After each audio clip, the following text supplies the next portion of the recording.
Buenas noches, gracias por su sintonía. Hoy completamente en vivo, una vez más aquí en A la Medida. ¿Listos? Sandy Monroy, ¿cómo estás en esta noche? ¿Bien? Muy bien, Julio, muy buenas noches. Gracias a ustedes por estar siempre pendientes. Sean bienvenidos a su programa, El Análisis de la Noticia. Vamos a iniciar con este tema que ha llamado mucho la atención porque era un proceso pendiente en Estados Unidos y que precisamente hoy entonces se concluye. ¿Por qué? Le hablamos del caso de Manuel Valdizón, ex candidato a la presidencia, porque la Fiscalía del Distrito Sur de Florida en Estados Unidos anunció que Manuel Valdizón se declaró culpable de lavado de dinero y recibió una condena de más de 4 años de cárcel en el país norteamericano. Valdizón fue capturado, recordemos, en el Aeropuerto Internacional de Miami el pasado 21 de enero por agentes de Interpol. En ese momento se le acusó de los delitos de asociación ilícita, cohecho pasivo y lavado de dinero y otros activos. El ex candidato a la presidencia también es requerido, hay que mencionar, por la justicia guatemalteca. La Fiscalía Especial contra la Impunidad, la FESI, del Ministerio Público lo acusa de haberse beneficiado con $1,5 millones en sobornos provenientes de la constructora brasileña Odebrecht. Bueno, esto es realmente impresionante, Sandy, porque estamos hablando de un caso paradigmático, una vez más, de la política guatemalteca. Recordemos una situación. Manuel Antonio Valdizón fue capturado en enero, precisamente, de este año 2019, y ya está, ya fue juzgado en Estados Unidos de una manera pronta. Hagamos los análisis juntos, ustedes en casa, nosotros acá en el estudio.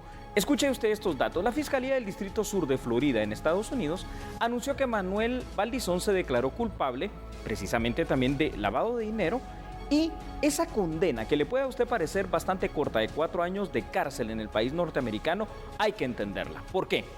Siendo capturado en el Aeropuerto Internacional de Miami el pasado 21 de enero por agentes de Interpol, en ese momento se le acusó de los siguientes delitos: asociación ilícita, cohecho pasivo y también lavado de dinero y de activos. ¿Qué pasó en ese cargo?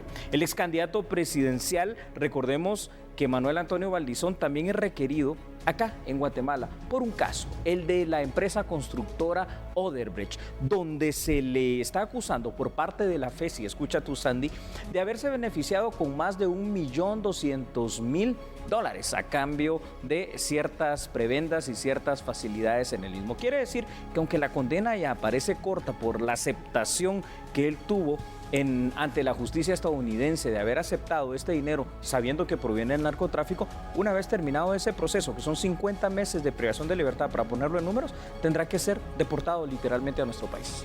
Mira, hay algo que me llama la atención a mí, la verdad, y es el tiempo procesal. Es decir, cuando fue capturado, se logra al final rápido, este tipo de medidas, pero también es por ese sistema que en Estados Unidos manejan en cuanto a aceptar la culpabilidad. Sí, definitivamente el sistema anglosajón está demostrando que es mucho más rápido, ¿no?, que el nuestro, y llega a este tipo de condenas. Claro, nos puede parecer muy corta, ¿no?, porque dirás tú, esos 5 años traducidos precisamente a 50 meses es porque allá los años penitenciarios son de 10 meses, entendamos esa situación. Pero también yo creo que esto se hace de una manera rápida, entre comillas, como beneficio a quien está aceptando esa culpabilidad, que es Manuel Antonio Valdizón, pero a sabiendas de que en Guatemala hay otros procesos. Recuerda también que él ha pasado por algunas situaciones en las cuales se le han embargado propiedades y han sido también objeto de extinción de dominio, o sea que aquí todavía hay cuentas pendientes que rendir por Manuel Antonio Valdizón. Efectivamente, vamos a mostrar otros datos para poder ampliar y continuar con este análisis, porque ha sido una de las noticias que ha acaparado la atención.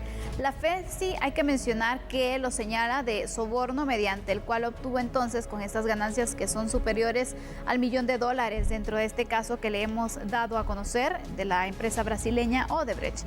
Una conclusión importante es cómo también el narcotráfico ha tratado de cooptar cada vez más el sistema político guatemalteco a cambio del apoyo a candidatos presidenciales, y de esta manera también hay que mostrar otros elementos en cuanto a este caso, Julio, específicamente el proceso que deberá entonces enfrentar Manuel Valdizón luego de cumplir esa condena. Así es. Y obviamente pues debe iniciar un nuevo proceso aquí en Guatemala. ¿Cómo ves tú la situación, el panorama legal que podría? Lo veo aún largo y tortuoso, porque sabemos cómo es la justicia aquí en Guatemala, ¿no? Es lenta y para nada es rápida. Hay que explicar una cuestión, porque tal vez este contexto no lo tienen nuestros televidentes. ¿Por qué se le captura en Estados Unidos? ¿Por qué se le juzga en Estados Unidos? Bueno, esto es muy importante de aclararlo. A través del sistema bancario norteamericano hizo varias transacciones que son objeto de la investigación de las autoridades norteamericanas y se logra constatar que son fondos que provienen del narcotráfico y del lavado de dinero. Además, en Estados Unidos hizo compras de bienes inmuebles y es por eso que Estados Unidos, por esas situaciones que se cometieron hechos delictivos con dinero mal habido en su territorio, lo juzga. Sin embargo, pues vemos, como tú dices, el camino va a ser tortuoso todavía, sobre todo para cuando regrese acá a Guatemala, porque sabemos que si Estados Unidos lo hizo en meses, porque ni siquiera se demoró un año en juzgarlo, acá pueden pasar muchísimos años para un caso tan complicado como el de la empresa Odebrecht. Definitivamente, pero aparte de eso estará pendiente de conocer la evidencia que se tiene, o sea, qué tan fundamentado también está este caso para poder de esta forma determinar qué posibilidades hay de que exista una condena, de que se pueda finalmente pues acusar formalmente y con esa justificación a Manuel Valdizón. Bueno, esa es la otra parte, ¿verdad, Sandy? Yo creería que sí hay elementos de convicción, pero te digo, solo lo puedo presumir. Claro. Es evidente que sí hay un caso, que hay un expediente abierto y que hay una solicitud del Estado de Guatemala para requerir la presencia de Manuel Valdizón acá a través de las instancias de Interpol y de la figura de la extradición. Quizá por eso entonces se pueda haber dado esa condena inclusive tan corta, llamémosle así, en tiempo en Estados Unidos. Lo que no tenemos una certeza es de lo que va a pasar aquí en Guatemala. Sobre todo recordemos una cosa, la coyuntura actual. Imagínate que Valdizón, ya con el tiempo que ha estado privado de libertad en Estados Unidos, lo repatriaran a Guatemala a través de la extradición en el 2020. Imagínate que seguimos teniendo los mismos jueces y magistrados. Ahí es donde yo empiezo a ver los problemas y por eso le hemos dicho tanto que esa situación que se está dando en el organismo judicial viene a ser perjudiciales en todos los casos, pero sobre todo en casos tan paradigmáticos y tan importantes como estos que se nos pueden caer por esa situación técnica, ¿verdad? Cuando se daba a conocer respecto a la aceptación de culpabilidad por parte de Manuel Valdizón, sí, algunas personas opinaban la siguiente información en cuanto a por qué solamente él indicó que es culpable por este delito por el cual se le ha entonces condenado a los 4 años y no por el resto. Hay que entender un poco acerca, y ya para ir concluyendo, Julio, quiero que nos expliques cómo es que se aceptan los cargos, pero como una estrategia también de defensa. Sí, esta es una situación, tú lo has dicho, esa es una estrategia de defensa, simple y sencillamente hay que entenderlo. El sistema anglosajón, que no es el sistema latino-romano que nosotros llevamos acá, pues hace que a cambio de esa aceptación de cargos y de una información bastante importante que pueda dar Manuel Antonio Valdizón para perseguir todavía a los empresarios de Odebrecht, por ejemplo, pues entonces o a narcotraficantes o a gente vinculada con el lavado de dinero, se le pueda dar a cambio este gran beneficio. Y ahí es como lo tenemos, Sandy. Ahora pues no lo sé qué es lo que va a pasar, pero ese ha sido el caso de Manuel Antonio Valdizón. Seguramente lo seguiremos tratando acá en A la Medida junto a Sandy Monroy y usted. Seguimos con otras noticias. Y bueno, conozcamos otra información porque transportistas se mostraron satisfechos luego que se les otorgara una prórroga para la colocación de limitadores de velocidad. Preparando una propuesta, creemos, muy técnica, muy amplia, de buscar sistemas y mecanismos alternativos y complementarios en algunos casos para que las acciones sean integrales. El sector transporte realmente está muy interesado en que no se sobrepase la velocidad. Ese es un compromiso que tenemos y que queremos cumplir plenamente. Lo que buscamos es que sea a través de sistemas efectivos, eficientes, funcionales y sobre todo económicos. No los cumple, digamos, el sistema limitador de velocidad, pero estamos en esa preparación de esa planificación para presentarla al Congreso de la República, a la Comisión de Comunicaciones, Infraestructura y Vivienda. Asimismo, se buscará a través de una mesa de diálogo la promoción de una serie de reformas a la ley de tránsito para que se apliquen mayores sanciones a pilotos. Eso creemos que es clave para que los infractores no lo vuelvan a hacer. Y creemos que no es necesario poner multas tan onerosas como las contiene, digamos, la disposición que estamos comentando que ha sido modificada, porque son multas hasta de 27,000 quetzales. Es imposible que un conductor pueda pagar esa clase de multas. Pero si se aplican las multas que establece el reglamento de tránsito y que realmente se aplican al verdadero infractor, nosotros creemos que los resultados en el comportamiento de los conductores en la vía pública va a ser mucho mejor y vamos a reducir toda esta clase de hechos de tránsito. ¿Sabes una cosa, Sandy? A casi en horas de la tarde, noche ya, se aprobó en el Congreso el decreto 10/2019, Ley de Aceptación de Cargos. ¿Quisiera saber un poco más de él? Por supuesto, pero esto va a ser después de la pausa. Por favor, siga con nosotros, ya volvemos. Así es, no cambien. Nosotros somos A la Medida.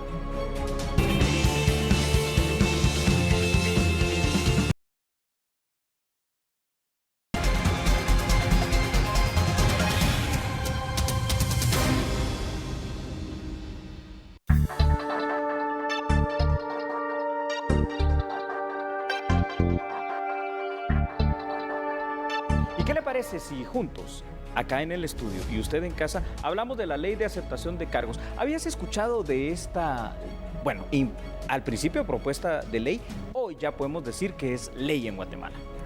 Sí, Julio, y prácticamente en nuestro primer tema estábamos hablando de la aceptación de culpabilidad que tuvo Manuel Valizón ante un tribunal en Estados Unidos. Prácticamente es un sistema que ahora se aplicaría a Guatemala, ¿no? Mira, lo has explicado de una manera magnífica, porque ese sistema anglosajón, ¿verdad?, que hemos hablado, es el que ahora se va a aplicar en esto de la Ley de Aceptación de Cargos para nuestro sistema, que es el sistema romano, tenemos que recordarlo. ¿Te parece si hacemos un análisis viendo inclusive algún material en pantalla para que usted nos siga en casa? Los beneficios de esta ley, escuche, son los siguientes, para que usted vaya conociendo la Ley de Aceptación de Cargos. Si el imputado se declara culpable durante la audiencia de primera declaración, se le rebajará la pena a la mitad. Escuche usted. En cambio, si acepta los cargos después de la audiencia de apertura a juicio y antes del inicio del debate oral y público, es decir, en la segunda fase del proceso penal guatemalteco, la pena le será rebajada en una tercera parte. Y hay otra opción en esta ley. Si se declara culpable después de iniciado el debate oral y público, pero antes del momento procesal de recepción de pruebas dentro del juicio, se le va a beneficiar, Sandy, hasta con una rebaja de una quinta parte de la pena total. Además, es importante que usted sepa también allá en casa que quedan sujetos a los beneficios establecidos en la ley del régimen penitenciario. Y aquí nos referimos a lo que llamamos en derecho penal el sistema progresivo, que si quiere lo podemos ampliar. Los imputados que acepten su culpa a través de la Ley de Aceptación de Cargos, más conocida como el Decreto 9/2019, podrán o no declarar en calidad de testigos, porque esto va a quedar además a discreción del Ministerio Público. Ese es parte del contenido de esta ley para que lo conozcamos, Sandy. Bueno, entremos de lleno, Julio, con el análisis y explícanos un poco acerca de este sistema progresivo, porque creo que ahora que se va a aplicar entonces esta nueva modalidad, hay muchas dudas que también rodearon la iniciativa y que hacían pues dudar también un poco acerca de la aprobación o no. Es correcto. A ver, antes de iniciar con esto que me has preguntado, una pregunta muy obvia para todos, para ustedes allá en casa y obviamente acá en el estudio también. ¿Cuál es uno de los mayores problemas que sufre el sistema penitenciario? Entre otros, el hacinamiento, ¿verdad? Y este hacinamiento, ¿por qué viene dado? Muy fácilmente, por la aplicación excesiva de lo que es la prisión preventiva, ¿no?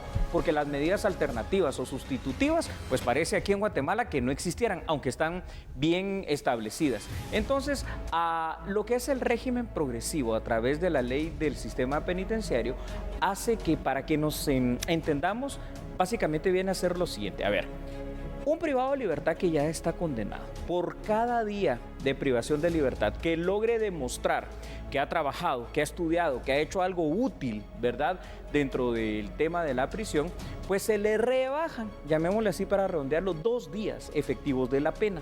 Entonces, por eso es que aquí en Guatemala cuando se hacen los conteos de días en aquella pena máxima que es de 50 años de privación de libertad, termina siendo básicamente en años calendario 31 años aproximadamente, ¿no? Para que tengamos una idea completa, porque no es exactamente así la medida, llamémosle penitenciaria, pero es para tener una idea. Entonces, aquí lo que pretende, entiendo yo, tanto el Congreso como el Ministerio Público, es acortar los procesos, la celeridad procesal. Y que si alguien acepta en cualquiera de las fases del proceso penal, que son 3 que ya las dijimos, entonces se le pueda condenar, sí. Claro, la pena va a ser menor y va a recibir algunos beneficios, cosa que ya está pasando, porque los testigos protegidos lo gozan y algunos otros métodos que utilizó CICIG y FECI, pues también vienen a hacer básicamente esto. Exactamente, Sandy, como tú dijiste, perdona que me emplee en la explicación, lo que pasó con Manuel Valdizón en Estados Unidos. Básicamente esa es la modificación a nuestro Código Penal. Es un claro ejemplo ese que hemos dado a conocer. Julio, pero hay que tomar en cuenta algo, porque sí, cuando se estaba planteando este proyecto de ley, algunas personas estaban en contra porque decía, ¿cómo es posible que a todos se les va a dar esta reducción de penas? No a todos. No, hay delitos en los cuales no va a aplicar esta medida. Claro, Sandy, esto me parece muy importante, aunque usted no lo va a ver en pantalla, se lo vamos a explicar acá nosotros rápidamente. Delitos como el femicidio, delitos como el asesinato, delitos como la extorsión, que son 3 de los principales delitos. El genocidio, obviamente los de lesa humanidad, los que atentan contra los derechos humanos y otros delitos que atentan directamente contra la vida, contra los derechos humanos, estos no están afectos a esta situación. Entonces podemos hablar de algún otro tipo de delitos que ya habrá que escudriñar bastante bien en el Código Penal, porque la excepción no son solo los que mencioné, Sandy, son muchos más y son delitos de muy alto impacto. Y qué bueno, porque no sería justo tampoco que se aplicara este beneficio a un asesino, no sería justo que se aplicara este beneficio a un violador, no sería justo que se aplicara este beneficio, por ejemplo, a alguien que ha estado extorsionando, matando gente. Esto no puede ser así. Entonces hay que ver, todavía nos falta conocer un poco más. Ahora, yo quiero pedirte en este momento, para ir complementando y conociendo más acerca de lo que se aprobó. Está vigente, todavía no está positiva, porque no es ley positiva. ¿Qué más incluye esta ley? Vamos a mostrar entonces estos datos, porque es el decreto 10-2019, esta reforma que se hace al Código Procesal Penal, que es la ley de aceptación de cargos. Esta fue aprobada entonces en el Congreso de la República por mayoría simple, es decir, 82 votos los que se obtuvieron. Esta ley podría llegar a ser positiva para evitar así entonces ese hacinamiento que hemos recalcado en las cárceles, pero no debe aprovecharse también para encubrir y proteger la corrupción. Eso es lo más importante. Habrá que esperar entonces, Julio, ahora las reacciones por parte de las distintas instancias que conforman la sociedad guatemalteca para ver entonces qué opinan en cuanto a cómo quedó finalmente la ley, ¿no? Eso es muy importante lo que acabas de decir, Sandy. Es decir, la ley pretende cosas muy claras como hacer más rápido y hasta que puedan declararse, digamos, casi que confesos quienes han cometido algunos hechos delictivos, pero tampoco debe servir para crear un manto de impunidad o una situación de esta. No se trata de ello. Sí tenemos que conocer cuál va a ser su verdadera implementación y la forma efectiva en que esto se va a llevar a cabo dentro de los procesos penales, ¿verdad? Aquí tenemos que tener mucho ojo para, pues, que al final de cuentas termine siendo algo bueno. Pero mira, tampoco, te repito, es algo que no lo hemos hecho. Sí se ha hecho aquí en Guatemala, en Estados Unidos y en el sistema anglosajón es muy común. Y yo creo que hay que darle el beneficio de la duda, porque yo creo que el sistema de ellos termina siendo mejor en aplicación que el que nosotros tenemos actualmente en Guatemala. Así es, Julio. Y ya que tratabas ese tema de que cómo va a ser entonces finalmente en la práctica, ojalá y que en realidad sirva para acelerar los procesos, porque si bien acorta los procedimientos legales, hay que ver entonces la capacidad que se tenga, porque imagínate, si dejan entonces la primera declaración para dentro de varios meses o hasta un año, que ha pasado en los cuales hay personas que esperan varios meses. ¿Por qué? Porque interponen recursos, porque interponen otro tipo de planteamientos. Exactamente. Entonces, ahí también hay que tomar en cuenta de que se deben de tomar ciertas medidas para que finalmente la ley pues sea eficiente, ¿no? Tienes mucha razón. Hay muchos detractores de la ley, definitivamente que sí. Claro. Pero ahora que ya es ley, hay que tratar de encontrarle la parte positiva para la aplicación efectiva en el proceso penal, y esto es lo siguiente. A ver, hay casos que duran aquí 4, 5, 6 años y nunca se llega a un juicio oral y público. Esto puede optimizar recursos, puede optimizar la utilización de todo el aparato de justicia penal guatemalteca, y empezar a encontrar culpables en cosas que antes parecen una utopía porque los casos quedan en el limbo. Así que seguramente hablaremos más adelante de esta ley de aceptación de cargos. Ahora conozcamos otra información porque el Parque Nacional Tikal se prepara para recibir a cientos de visitantes nacionales y extranjeros quienes buscan celebrar así las fiestas de fin de año en este mágico lugar. Aquí tenemos los detalles para que si usted no tiene planes todavía, bueno, atrévase a visitar Petén. Encargados del Parque Nacional Tikal estiman que durante noviembre y diciembre más de 120,000 turistas llegarán a la cuna del Imperio Maya. Que se están entregando a finales de mes los trabajos que se iniciaron como el mejoramiento de las instalaciones turísticas del centro de visitantes y el área arqueológica.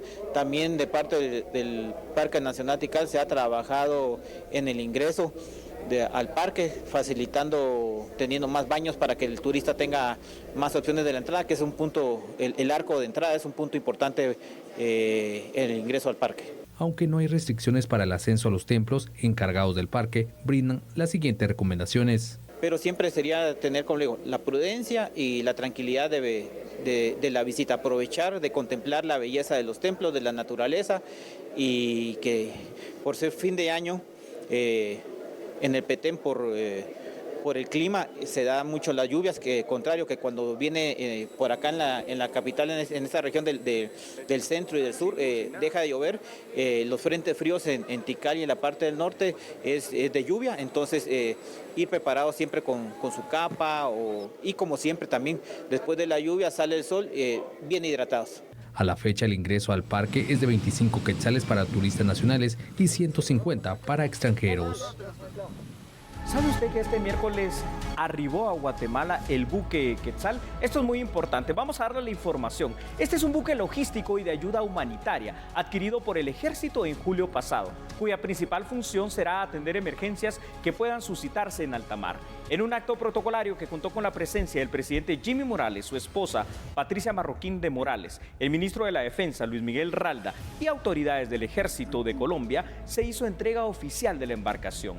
Esta tuvo un costo de 93 millones de quetzales y fue comprada a la nación sudamericana mediante un convenio de cooperación técnico-militar con el Ministerio de la Defensa de aquel país. Según las autoridades, esta es la primera embarcación adquirida por Guatemala en más de 40 años. El buque está diseñado para desarrollar operaciones de ayuda humanitaria, dar soporte a evacuaciones ante desastres naturales y para la protección de la vida en el mar. Ahí tiene usted la información de nuestro nuevo buque. Y con esta noticia debemos hacer una pausa, pero cuando regresemos hablaremos acerca de la ansiedad y la depresión. Sí, Sandy, pero esto es dramático porque esta ansiedad y depresión en nuestros menores de edad, imagínate tú. Después de la pausa, el análisis. Somos a la medida.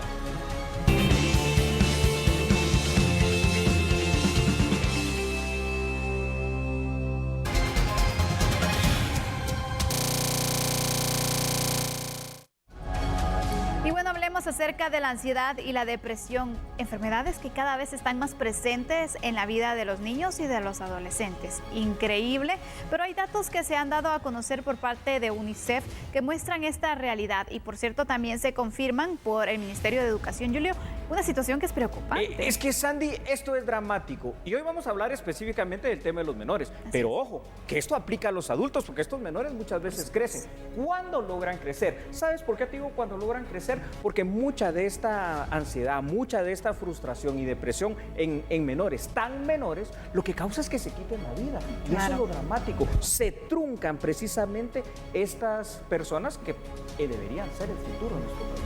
Efectivamente, y aquí vamos viendo entonces el tipo de sociedad que se va creando. Finalmente, se pregunta por qué hay poca tolerancia, por qué hay poca paciencia. Y en muchas ocasiones son secuelas de situaciones que ya vienen. Si tú me permites, quisiera explicar muy brevemente algo que lo hice hace pocos días en el espacio de las 6:30 de la tarde, acá en TN23. Nosotros solemos confundir lo que es violencia con delincuencia y asumimos que son sinónimos. Y no, fíjate, Sandy, la violencia es un tema cultural, es un tema actitudinal. En la violencia tú vives. Cuando miras, por ejemplo, las agresiones entre padres, cuando sufres las agresiones de parte de tus padres o de la sociedad. Y esa ese ambiente violento en el cual está sumido la sociedad guatemalteca y los menores obviamente son tan vulnerables a ello, hace que después sea un catalizador o un facilitador para los temas de delincuencia. Muchos de ellos huyendo de esa violencia que hay en el lugar, de ese círculo violento, entonces integran, por ejemplo, las familias, solo por poner un ejemplo. Imagínate, pero aparte de eso es que cuando le planteas que un niño está viviendo ansiedad, que vive depresión, la gente se pregunta, pero si está en la plena juventud, está en el momento más maravilloso, en el momento en el que no tienen penas, en el que no tienen distintas preocupaciones, compromisos, pero en realidad hay otro tipo de situaciones que generan precisamente esta ansiedad y esta depresión. Es correcto, vamos a mencionar algunos de ellos. Muchos de estos menores, Sandy, tú dices, deberían de vivir en una cuestión idílica. ¿Te recuerdas cuando eras pequeñita, no? Sí. Qué bonito, jugabas, ibas al colegio, eras feliz, salías a la calle. Ahora nuestros niños no pueden ni salir a la calle a jugar porque esta cultura de violencia nos tiene así. A ver, muchos menores lo que captan dentro de su hogar es una violencia extrema. Primero, porque hay una desintegración familiar tremendo, porque hay una violencia intrafamiliar terrible. Y cuando hablo de la violencia intrafamiliar no es solo el tema de los golpes que se dan, es el maltrato también psicológico, ¿verdad? Porque todo esto va minando la psique, va minando precisamente esa autoestima del menor y entonces cada vez es más retraído. Pero ¿qué pasa, Sandy? Muchas veces, aparte de ello, cuando llega al sistema educativo, estos menores retraídos, que se abstraen de todo, empiezan a sufrir también del bullying y entonces este círculo violento continúa y es algo que parece no acabar nunca. Pero mira, hay algunos datos que han presentado por parte de UNICEF, también el Ministerio de Educación tiene otra información y hemos preparado una nota para poder ampliar esta información. Así que les vamos a presentar el siguiente trabajo que ha preparado un periodista para ustedes. Tenemos registro de jóvenes, por ejemplo, que toman la decisión cortarse las venas, por ejemplo. Tenemos algunos casos de señoritas en esa decisión. Niños entre 10 y 12 años buscan terminar con su vida, impulsados por algunos trastornos mentales, como la depresión y la ansiedad. Hemos visto cómo el aumento, por ejemplo, de casos de suicidio se ha presentado en algunos lugares en particular. Se han ido analizando y se han colocado a las comisiones respectivas para que les den el seguimiento del caso. Se han encontrado que hay problemas asociados con, por ejemplo, dificultades en pareja, problemas de bullying, problemas también con la familia. Esta realidad es cada vez más grave. Según datos de UNICEF, en países como los nuestros, con bajos ingresos económicos, cada vez son más los niños y adolescentes que sufren de estos trastornos que representan el 15% de la población de países en desarrollo. Las causas están relacionadas a varios factores, pero especialmente la violencia intrafamiliar, alcoholismo y maltrato. Y también se estima que alrededor del 15% de los adolescentes en los países de ingreso bajo o ingreso medio han pensado alguna vez en suicidarse. Y eso es algo bastante preocupante y es algo que nos debería de estar alarmando. Frustración ante la falta de empleo, escaso acceso a educación. También influye muchísimo la situación de consumo de sustancias, el alcohol, la droga. La depresión y la ansiedad, acompañados de un sentimiento de frustración, impiden que puedan integrarse a la sociedad. Se estima, el estudio identifica la depresión como el trastorno más fuerte, el trastorno que prevalece más en los y las adolescentes y por supuesto también en los adultos jóvenes. Es importante que veamos que en Guatemala también se puede identificar la ansiedad y la depresión como dos trastornos mentales que están aquejando a los y las adolescentes y los cuales pues requieren de un abordaje especializado para poder evitar que se lleguen a estas situaciones de pérdidas de vidas, hasta de empleo. En el caso de los adolescentes que ya están entre los 17 y 20 años, pues podemos considerar que hay una situación de frustración ante la falta de empleo, escaso acceso a educación. UNICEF recomienda el acompañamiento psicológico desde la primera infancia.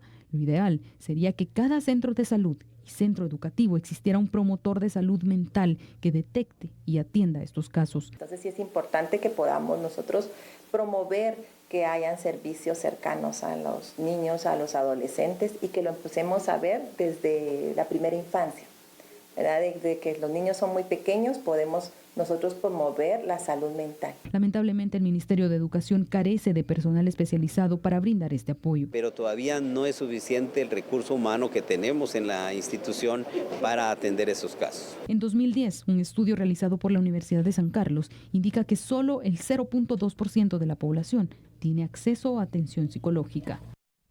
¿Le pareció esto dramático? Pues más dramático le va a parecer cuando le indique que en Guatemala 7 de cada 10 hogares guatemaltecos viven en un ambiente de violencia, y esta violencia la sufren obviamente los menores. Esta situación marca la vida de los niños, pues empiezan a vivir dentro de un círculo de violencia del cual para ellos es prácticamente imposible salir.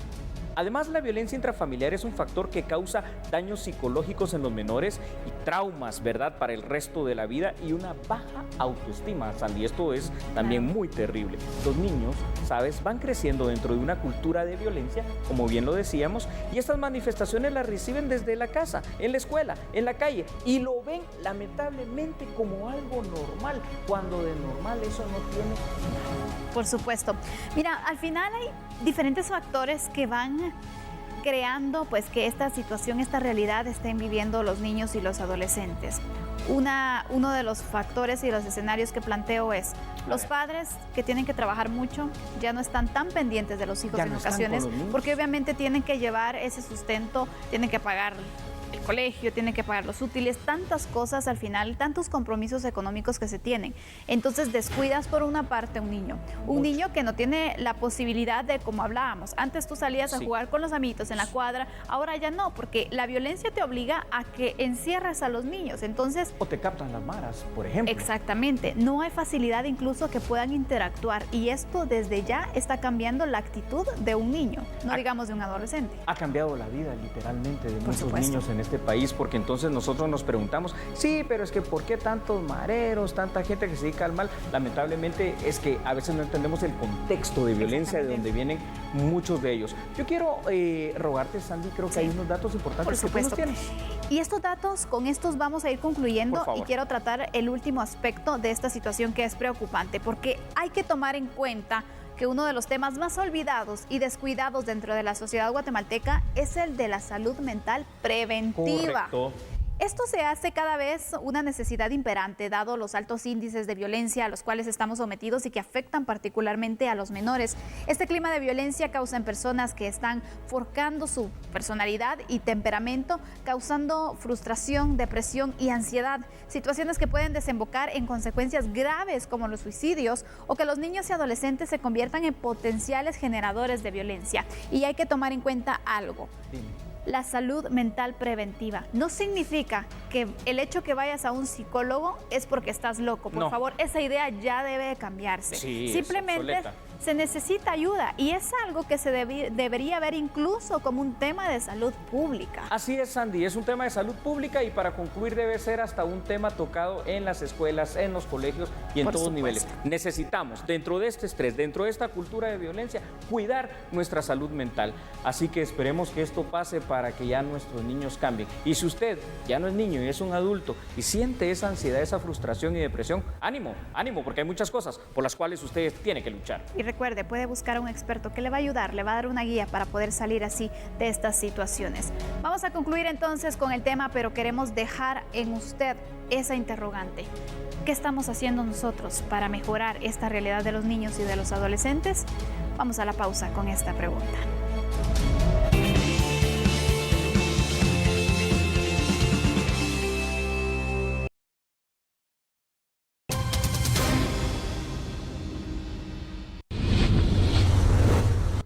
Gracias por continuar con nosotros.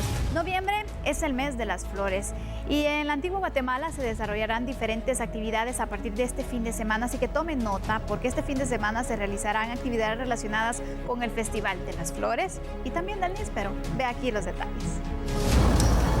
La asistencia de turistas nacionales aumenta durante el último bimestre en la antigua Guatemala. Durante este fin de semana se realizarán actividades que reunirán a muchos visitantes, y también habrá cierres vehiculares. Tenemos el Festival de las Flores, que es el tercer año que la municipalidad los apoya a este comité. Aparte que también el Consejo Municipal creó un acuerdo, valga la redundancia, municipal, sobre declarar el mes de noviembre como el mes de las flores y dejar este festival tercer fin de semana de noviembre. Por ser fin de semana, siempre la calle del Arco va a estar cerrada, esa ya se mantiene. Área del parque tenemos cerrada aquí atrás lo que va a ser el portal de las panaderas, va a estar cerrado. Va a estar cerrada también la calle de los Pasos, porque también al festival ciertos barrios se unieron a este evento, entonces van a estar cerradas varias, pero lo que son las salidas y entradas de las ciudades así van a estar libres, ¿verdad? En el barrio La Concepción también se están programando las actividades que se realizarán por la Quema del Diablo y serán entre el 6 y el 8 de diciembre. La vicepresidenta del Senado boliviano, Janine Áñez, asumió la presidencia pro tempore de ese país luego de que el fin de semana pasado, como usted recordará, Evo Morales dimitiera al cargo de presidente de la República de Bolivia. La senadora Janine Áñez, una opositora de Evo Morales, anunció el martes durante una sesión legislativa especial que asumirá como presidenta interina de Bolivia tras la renuncia y la salida del país del expresidente en medio de una crisis política. Áñez dijo que estaba facultada legalmente para tomar posesión del cargo, a pesar de que poco antes la Asamblea no logró reunir quórum para sesionar debido a la ausencia de los legisladores partidarios de Morales. La ahora proclamada presidenta de Bolivia de tendencia derechista se trasladó luego a la Casa de Gobierno, donde con una Biblia en la mano se dirigió a sus adherentes y pidió un minuto de silencio por los caídos por la democracia. Dios bendiga Bolivia, que nos ilumine, nos dé fortaleza. Muchas gracias a todos los bolivianos por tener esa fe y mi compromiso es devolver la democracia al país, la tranquilidad al país. Voy a trabajar este corto tiempo porque los bolivianos merecen vivir en libertad, merecen vivir en democracia y nunca más se les robe el voto. Esta Biblia es muy significativa para nosotros. Nuestra fuerza es Dios, el poder es Dios. Que Dios los bendiga, queridos hermanos bolivianos. La Constitución de ese país establece que tras la renuncia del presidente debe asumir en línea sucesora el vicepresidente, el titular del Senado o el jefe de diputados, pero todos renunciaron también a sus cargos. Pero tras el anuncio de la presidenta Áñez, un buen grupo de bolivianos se presentaron a las afueras de la Casa de Gobierno para manifestar su rechazo. Y de esta manera llegamos al final del programa. Recuerde, mañana lo esperamos a las 9 de la noche. Que descanse. Chao.